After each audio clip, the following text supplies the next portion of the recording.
No se trata de decir que fue el Estado o que fue el Ejército. El presidente anunció que como ayer los padres de los normalistas no quisieron recibir el informe que elaboró la Secretaría de Defensa, entonces el gobierno lo iba a publicar en la página de la presidencia. Y así ocurrió. A mediodía se difundieron una serie de documentos, entre ellos el informe titulado Caso Ayotzinapa, narrativa de hechos, elaborado por el gobierno federal. También se divulgó la carta que el secretario de la Defensa Nacional, Luis Crescencio Sandoval, le mandó al presidente López Obrador. 9 años después, la versión de los hechos de este gobierno federal se resume en 34 cuartillas. La investigación realizada por la Comisión de la Verdad y Acceso a la Justicia por el caso Ayotzinapa, a cargo de Alejandro Encinas, establece que sí existían vínculos entre autoridades federales y Guerreros Unidos. Al momento de la desaparición de los estudiantes, esa organización criminal mantenía un importante nivel de penetración y cooptación de las autoridades encargadas de la seguridad pública y el combate al narcotráfico en la región, dice el informe. ¿Con quiénes en concreto? Con el entonces coronel José Rodríguez Pérez, comandante del 27 Batallón de Infantería con sede en Iguala, el entonces coronel Rafael Hernández Nieto, comandante del 41 Batallón, y el capitán José Martínez Crespo. ¿Cómo se establecieron tales vínculos? Principalmente por informes de la Agencia Antidrogas de Estados Unidos, la DEA, y algunas declaraciones de criminales que fueron brindadas en procesos judiciales en Estados Unidos, muy lejos de Iguala. Según esos testimonios, los militares recibían dinero de Guerreros Unidos, proveían armas, municiones y hasta protección. Pero el informe no establece circunstancias de modo, tiempo y lugar. Agrega el documento: esta red fue un factor que facilitó y perpetró la desaparición forzada de los 43 normalistas.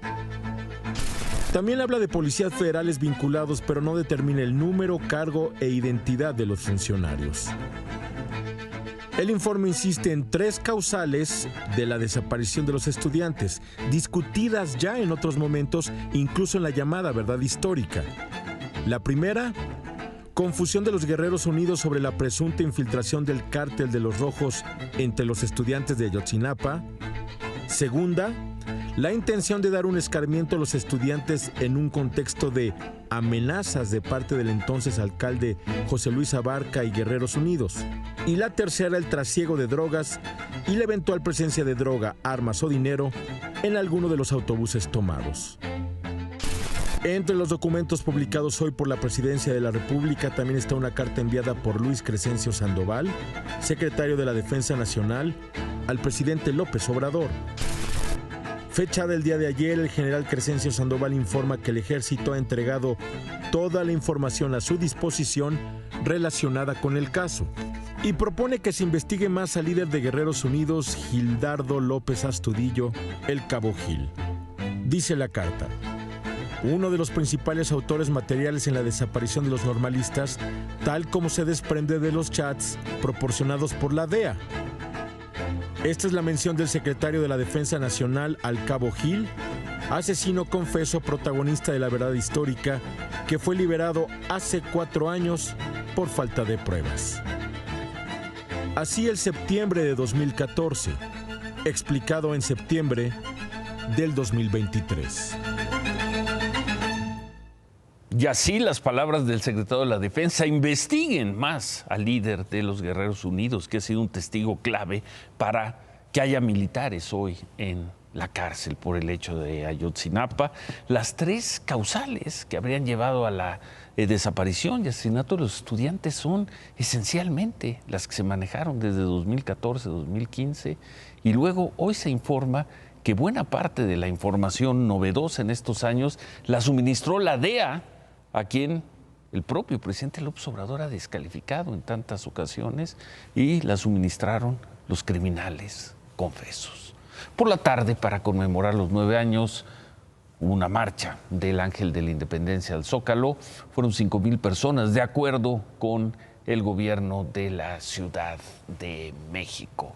Ahí estuvo Miriam Moreno.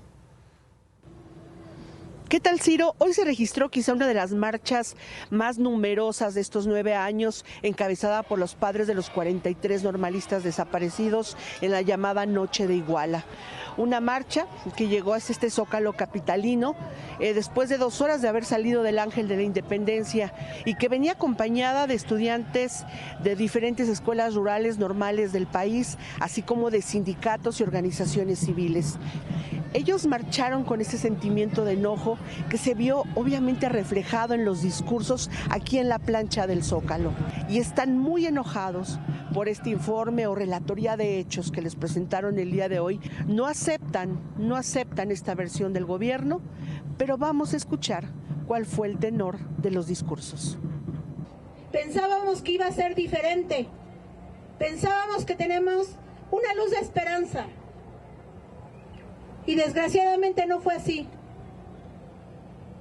Ellos tratan de dar una verdad, una segunda verdad histórica,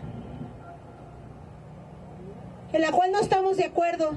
Hoy la investigación se encuentra estancada por la responsabilidad de este gobierno, porque este gobierno, lejos de ponerse del lado de las víctimas, se ha colocado del lado de las instituciones, particularmente del ejército mexicano. Y lamentamos que la postura del presidente sea primero ponerse enfrente de esa institución. Nosotros no vamos a someternos a un gobierno o presidente autoritario. No estamos para caer en su juego. Pues ya los equipos de limpieza de la Ciudad de México empiezan a borrar algunas de las pintas que se hicieron en el pavimento y bueno, están realizando los trabajos de limpieza aquí en el Zócalo capitalino. Bueno, a pesar de que varios establecimientos comerciales pusieron vallas, hubo algunos incidentes de vandalismo, no necesariamente de la gente de Ayotzinapa. La Cámara Nacional, sino de estos grupos que aparecen cada tanto en las manifestaciones. La Cámara de Comercio, Servicios y Turismo de la Ciudad de México, la Concanaco, confirmó en Imagen Noticias que los daños ocasionados en esta marcha suman casi 50 millones de pesos, tanto por daños materiales como por ventas que no se hicieron.